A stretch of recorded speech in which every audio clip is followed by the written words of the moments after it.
I'm pretty sure you. Wait for a second.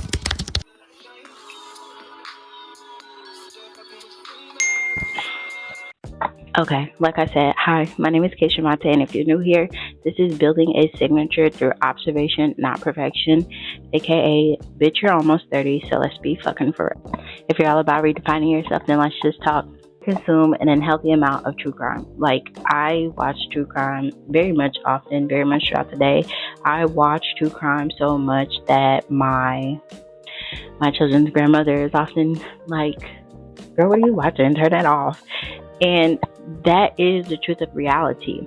I noticed that when I consume so much true crime that my mind is solely revolved around true crime things. Nothing wrong with being safe in the environment that you're in, but because I consume so much content, I'm always with these strong paranoid thoughts all the time, or I'm always under the conception that someone is out to get me or to do something wrong, when that's not really the truth.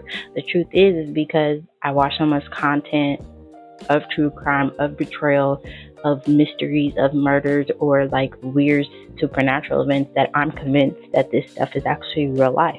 But I came to the realization that richness in life, it does not only come from money, but it also comes with the type of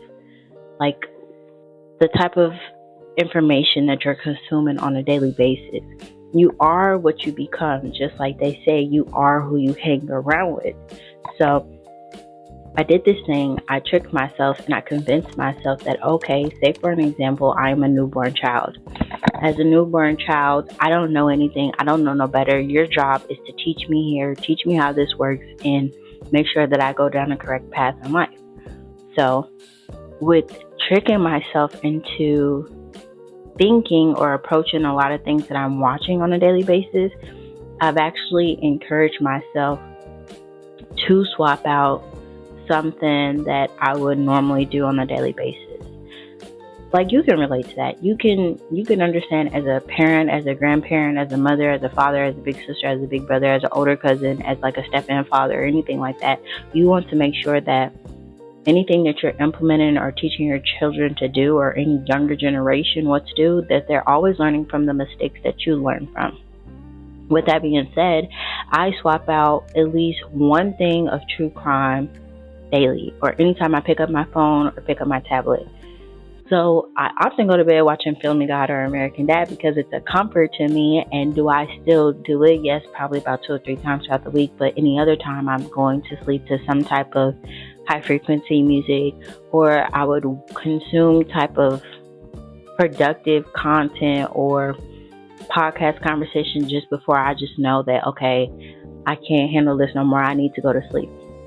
To not only expand my attention span, but it's also allowed me to feel satisfied with what I'm consuming. It allows me to feel like,